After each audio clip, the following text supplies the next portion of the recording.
Kuzey Kutup Dairesi'ndeyiz. Husky türleri de burada meşhur. Santanın mekan yoğunda başlıyor.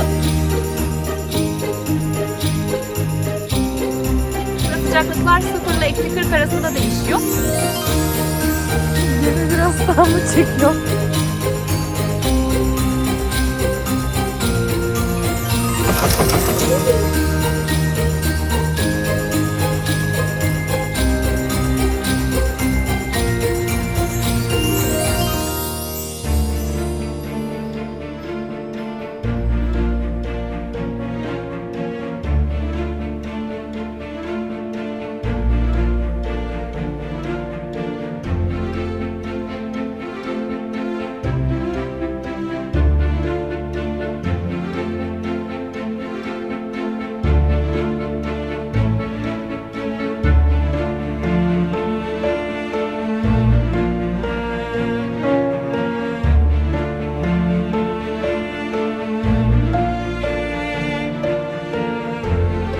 Arkadaşlar merhabalar. Şu anda Kuzey Kutup Dairesi'ndeyiz. 66 derece 33 dakika enlemi. Burası aslında Yengeç ve Oğlak dönencesi. Aynı zamanda Güney Kutup Dairesi ve Ekvator'la birlikte bilinen 5 enlemden bir tanesi. Kuzey Kutup bölgesi Güney Kutbu'na göre biraz daha sıcak diyebiliriz aslında. Yıl içerisinde sıcaklıklar 0 ile eksi 40 arasında değişiyor. Güney Kutup Dairesi'nde eksi 28 ile eksi 60 gibi düşünebilirsiniz. Bilinen en düşük sıcaklık Kuzey Kutbu'nda Yakutistan bölgesi Rusya'da eksi 68 olarak kaydedilmiş. Soğuk mu? Yok, sıcak. Yılda yaklaşık 1,2 milyon kişinin ziyaret ettiği bu bölgede insanlar Arctic Circle'ı geçmenin heyecanını yaşıyor. Peki bu sabit çizgi gerçekten var mı? Cevap hem evet hem hayır. Arctic Circle yani Kuzey Kutup Dairesi dünyanın eksen eğikliği nedeniyle tanımlanan hayali bir sınır. Koordinatlarda, haritalarda, hesaplarda çok net bir karşılığı var. Ama yerde gördüğümüz bu çizgi sembolik. Üstelik sabit de değil. Dünyanın ekseni topaç gibi hafifçe sallanıyor. Bilim insanları buna presesyon diyor. İşte bu yüzden Kuzey Kutup Dairesi her yıl yaklaşık 14-15 metre kuzeye kayıyor. Bu yalpalama yaklaşık 26 bin yıllık döngüyle gerçekleşiyor. Bugün Kuzey Yıldızı dediğimiz Polaris binlerce yıl sonra artık kuzeyi göstermeyecek. Hatta geçmişte de göstermiyordu. Bu küçük ama sürekli hareket kutup dairesi gibi görünmez sınırlarında zamanla yer değiştirmesine neden oluyor. İşte bu eğiklik yüzünden Arktik bölgede yılın belli zamanlarında çok sıra dışı şeyler yaşanıyor. Yaz aylarında güneş hiç batmıyor. Buna Midnight Sun, Türkçesiyle gece yarısı güneşi deniyor. Bu dönem aynı zamanda Polar Day, kutup gündüzü. Zirve noktası ise 21 Haziran, yaz gün dönümü. Kışın ise tam tersi oluyor. Güneş haftalarca hatta aylarca hiç doğmuyor. Bu da Polar Night yani kutup gecesi olarak geçiyor. Arctic Circle çevresinde bu karanlık dönem genellikle Aralık-Ocak aylarında hissediliyor. Bu sistemin en uç noktası ise Kuzey Kutbu. Burada tüm yönler güneye bakar, bütün meridyenler birleşir. Gökyüzünde neredeyse sabit duran kutup yıldızı da bu noktanın hemen üzerinde yer alır. Ama Kuzey Kutbu bir kara parçası değil. Arktik Okyanusu'nun ortasında sürekli hareket eden deniz buzlarının hemen üzerinde. Bu yönüyle Güney Kutbu'ndan tamamen farklı. 1900'lerin başında Kuzey Kutbu'na ilk ulaşma meselesi de biraz tartışmalı. Amerikan kaşif Robert Edwin Peary'nin ilk kez ulaştığı düşünülüyor ama yeterli somut kanıt toplanmamış. İlk doğrulanmış keşif ise Norveçli kaşif Amundsen tarafından 1926'da bir hava gemisiyle yapıldı. Arkadaşları ona kendi aralarında Viking derdi. Yalnızca iş arkadaşlarım memoli derler bana. Kuzey Kutbu'na ilk kez ayak basanlarsa 1948'de Sovyet bilim insanları oldu. Sovyetler Kennedy Uzay Merkezi bölümünde de bahsettiğimiz üzere gökyüzünde uzay yarışını sürdürürken yeryüzünü de ihmal etmemişler yani. Arctic Circle tek bir ülkeye ait değil. Bu görünmez sınır Kanada, Alaska, Rusya, Norveç, İsveç, Finlandiya ve İzlanda'dan geçiyor. Kulağa ülke adı gibi geldiğine bakmayın. Avrupa'daki bu geniş Arktik coğrafyanın adı yerel halk Samilerin yurdu Lapland yani Laponya. Ve tabii ki Laponya'nın tam kalbinde Kuzey Kutup Dairesi'nin doğrudan geçtiği nadir şehirlerden biri Rovaniemi.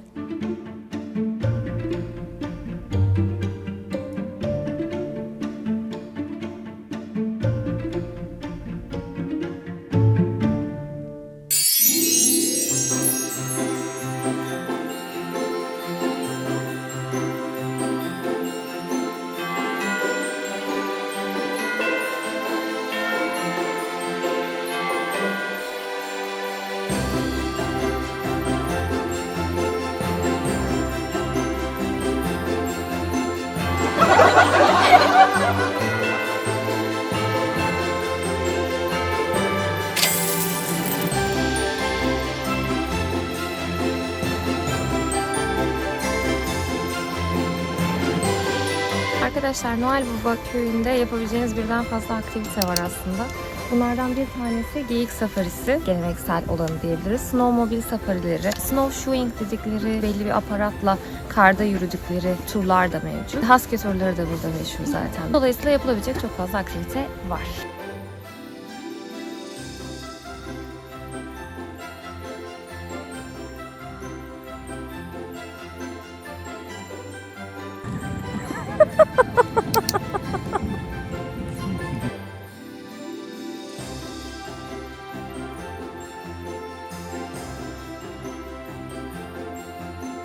Gemi biraz salak. Ne gemisi abi?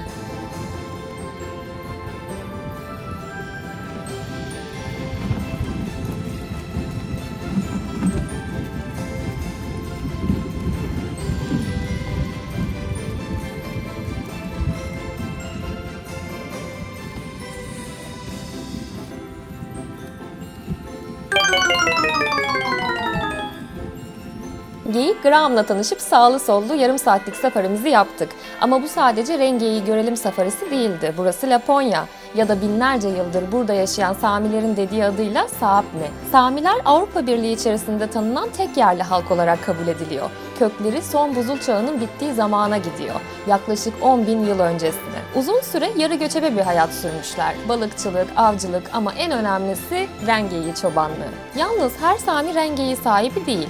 Bugün sadece yaklaşık %10'u aktif olarak Rengeyi gidiyor. Ama aykırı çocuk Graham ve ailesi Sami kültürünün merkezinde. Çünkü Rengeyi burada sadece bir hayvan değil, bir ulaşım aracı, gıda kaynağı, giysi, geçim biçimi, hatta bir kimlik. Etinden yemek yapılır, derisinden kıyafet, kemik ve boynuzlarından alet, süs, takı. Sami el sanatları duacı doğrudan rengeyiklerinden doğar. Her yaz ve sonbahar yüz binlerce rengeyiği çobanlarıyla birlikte daha serin, daha korunaklı otlaklara doğru mevsimsel göçe çıkar. Bu iş yılın neredeyse her günü eksi derecelerde açık arazide geçen bir emek. Gerçekten etkileyici hayvanlar. Kış uykusuna yatmazlar, eksi 30 derecede bile aktifler. Burunlarının içinde özel bir ısıtma sistemi var. Aldıkları havayı akciğerlere gitmeden önce ısıtıyorlar. Gözleri ise mor ötesine yakın ışıkları algılayabiliyor. Karanlık kutup kışında hayatta kalmalarını sağlayan gizli süper güçleri de bu. Santa's Reindeer'da işte bu geleneğin modern ama samimi bir uzantısı. Aile işletmesi. Ateşin başında sosis kızartırken sohbet ettik. Sıcak içeceklerimizi yaptılar. Rengeyikleriyle kutup çizgisini geçtiğimizi gösteren turistik koleksiyonların en keyifli parçalarından biri olmaya aday sertifikamızı da damgalayıp vermeyi ihmal etmediler tabii. Bir sürü rengeyi gördük, bir sürü hikaye dinledik ama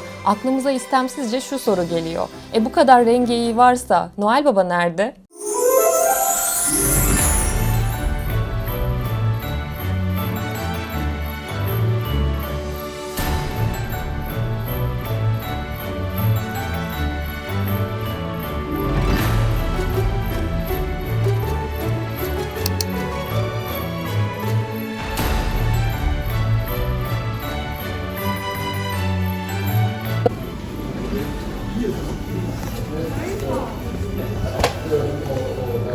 Santa açtı mı dükkan acaba?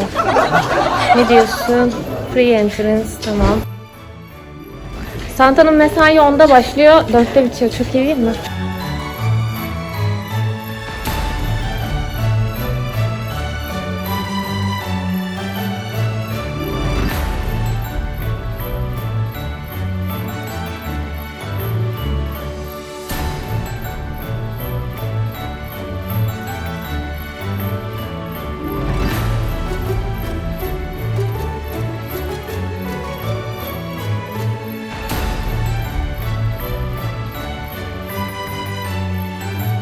Fotoğrafı yasak, evet. Buradan sonrasında bakacağız, deneyelim. Az önce Noel Baba ile biraz hoşbeş ettik. Yabancı da değil kendisi, aslen Antalyalıdır. Sen kalk o sıcacık sahillerden kuzey kutuplarına gel. Şaka bir yana Noel Bey tamamen hayal ürünü bir karakter değil. İlham kaynağı Aziz Nikolaos. 4. yüzyılda Bizans döneminde bugünkü Antalya Demre civarında doğmuş bir piskopos. Nikolaos'u özel kılan şey davranışları. Servetini gizlice yoksullara dağıtması, gecenin bir vakti kimse görmeden yardım etmesi. Bugün Noel Baba ile özdeşleşen hediye bırakma fikri tam olarak buradan geliyor. geliyor. Onu ilginç yapan başka bir hikaye daha var. Pek bilinmez. Bir gün 3 masum adamın rüşvetle idama gönderildiğini öğreniyor ve hiç düşünmeden meydana koşuyor. Tam cellat kılıcını kaldırmışken Nikolaus kendini araya atıveriyor. Kılıcı indiriyor, adamları çözüyor ve serbest bırakıyor. Valiyi herkesin önünde azarlıyor. Yani karşımızda sadece hediye dağıtan bir figür yok. Adaletsizliğe karşı duran bir karakter var.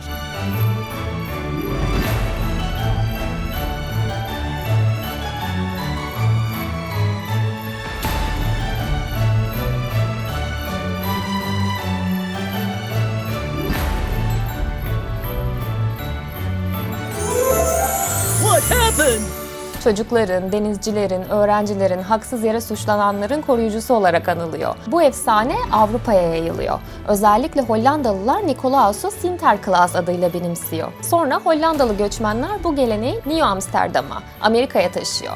New Amsterdam dediğim bildiğimiz New York. Hatırlarsınız bunları ajandanın New York bölümünde konuşmuştuk. Yes! Amerika'ya gelen bu Sinterklaas hikayesi orada olduğu gibi kalmıyor. 1823'te yayımlanan bir şiir var. A Visit from St. Nicholas ya da bilinen adıyla The Night Before Christmas. Ren geyikleri, bacadan girişler, gece gizlice hediye bırakma gibi bugün Noel Baba ile ilişkilendirdiğimiz pek çok detay ilk kez burada netleşiyor. Ama asıl kırılma noktası 19. yüzyılın ortası. Amerikalı çizer Thomas Nast, Harper's Weekly için onlarca Noel Baba çizimi yapıyor. Ve Nast'ın aklına parlak bir fikir geliyor. Noel Baba'nın bir evi olmalı. Peki nerede? O dönem Amerika ve Avrupa Arktik keşifleriyle yatıp kalkıyor. Biraz önce bahsettik. Kuzey Kutbu hala ulaşılamamış, gizemli, neredeyse efsanevi bir yer. Haritada boş, hikayelerde sonsuz. Nast diyor ki o zaman Noel Baba orada yaşasın. Böylece Noel Baba resmen Kuzey Kutbu'na taşınıyor. Santa Clausville NP yazılıyor. NP yani North Pole, Kuzey Kutbu.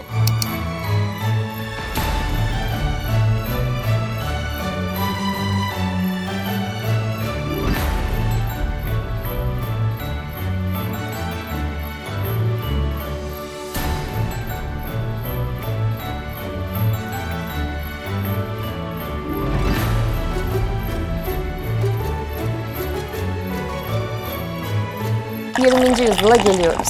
1930'larda Coca-Cola sahneye çıkıyor. Çizer Haddon Sundblom bugün zihnimize kazınan o kırmızı kıyafetli, göbekli, beyaz sakallı Noel Baba'yı çiziyor. Bu noktadan sonra Santa Claus artık küresel bir ikon. Ama dikkat edelim, bu Santa Amerika'nın Santası. Amerikan Santa bacadan girer, kimseye yüzünü göstermez. Finlandiya'daki Santa ise kapıyı çalar. İçeri girer, çocukları uslu durdun mu diye sorar. İşte Finlandiya'nın Noel Babasını özel yapan şey de bu. O sadece bir figür değil, yaşayan bir gelenek. Finlandiya hikayelerinde Noel Baba'nın Laponya'da, Korvatunturi'de yaşadığına inanılır. Elfler yıl boyunca onunla birlikte hediyeler hazırlar. Ve Rovaniemi'de, Kuzey Kutup Dairesi üzerinde Noel Baba'nın ana postanesi vardır. Çocuklar hala mektup yazar. Bu yıl uslu durdumlar, annemle babama yardım ettimler. Ve bu mektuplar gerçekten de buraya gelir. Her yıl yüz binlercesi dünyanın dört bir yanından.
Noel Baba Köyü'nün tam ortasında kalabalığın arasında küçük bir kulübe var.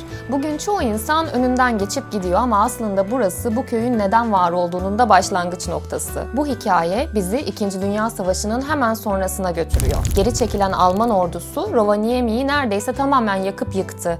Şehir boşaltılmıştı ama geride kalan yapıların %90'ı yok olmuştu. Evler, yollar, altyapı, her şey. Üstelik çevre geri çekilirken bırakılan mayınlarla doluydu. Savaş bittiğinde Rovaniemi ayaktaydı ama hayatta kalmak bile başlı başına bir mücadeleydi. Kuzey Finlandiya'da yapı malzemesi yoktu, gıda yoktu. İşte bu yüzden Lapland bölgesi savaş sonrası Birleşmiş Milletler'in yardım programlarından faydalanan ilk yerlerden biri oldu. Bugünkü UNICEF'in öncüllerinden biri olan UNRWA'nın desteği buraya kadar uzandı. Buraya hemen bir parantez açalım. UNICEF'in genel merkezi bugün New York'ta bulunuyor ama bölgesel ofisleri Cenevre'de. Cenevre bölümünde Birleşmiş Milletler'in kuruluşu ve Türkiye ile geçmişi hakkında sohbet etmiştik.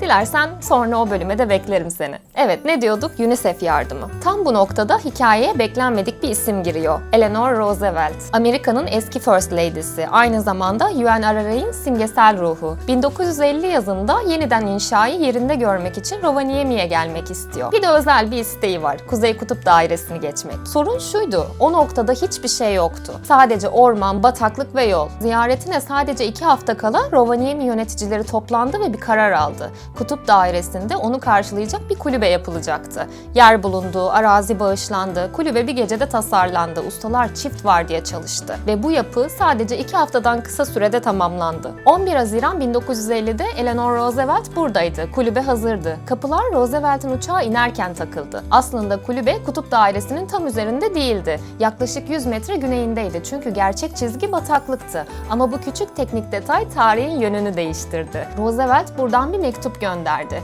Kutup Dairesi damgalı ilk mektuplardan biri kabul edilir. Ve bugün bildiğimiz Noel Baba Köyü işte bu kulübenin etrafında filizlendi. Bu arada Rovaniemi de yeniden doğuyordu. Şehir Finlandiya'nın en büyük mimarlarından Alvar Aalto tarafından yeniden planlandı. Haritaya yukarıdan bakıldığında sokaklar bir rengeyiğinin başını ve boynuzlarını oluşturur. Stadyum gözdür. Bilinçli bir tasarım. Yaklaşık 10.000 öğrencinin yaşadığı Rovaniemi'nin nüfusu 66.000 civarında ama etkisi bunun çok ötesinde. Finlandiya'nın turizm vitrini. 1980'lere gelindiğinde Concorde uçakları bile buraya turist taşıyordu. 1985'te Noel Baba Köyü resmen açıldı. Jingle bells, jingle bells, jingle all the way. Oh, what fun it is to ride in a... Her yıl yüz binlerce insan bu çizgiyi geçmek için buraya geliyor. Fotoğraf çekmek, mektup göndermek, Noel Baba ile tanışmak için. Rovaniemi bugün sadece Noel'le değil modern kültürle de anılıyor. 2006'da Atina'da düzenlenen Eurovision'u kazanan Finlandiya kökenli hard rock ve heavy metal grubu Lordi, Hard Rock Hallelujah şarkısının klibinin bir versiyonunu yarışma için burada çekti. Şehir merkezinde Lordi Meydanı da var. Turizm büyüdükçe şehir değişti. Yeni uçuşlar açıldı, kışın kiralar yükseldi, oteller yapıldı. Pandemiyle birlikte turizm darbe alsa da pandemi sonrası yeniden toparlandı. Bugün Noel Baba Köyü yılda 600.000'e aşkın ziyaretçi ağırlıyor. Hem bir çocukluk hayali hem de burada yaşayanlar için gündelik hayat. Bu hikaye Anadolu'da doğan bir figürün Amerika'da çizilen karikatürlerle şekillenip savaşın küllerinden çıkan Kuzey Kutup Dairesi'ne taşınmasının hikayesi. Bize kalansa bir bilet alıp bu yolculuğun izini sürmek.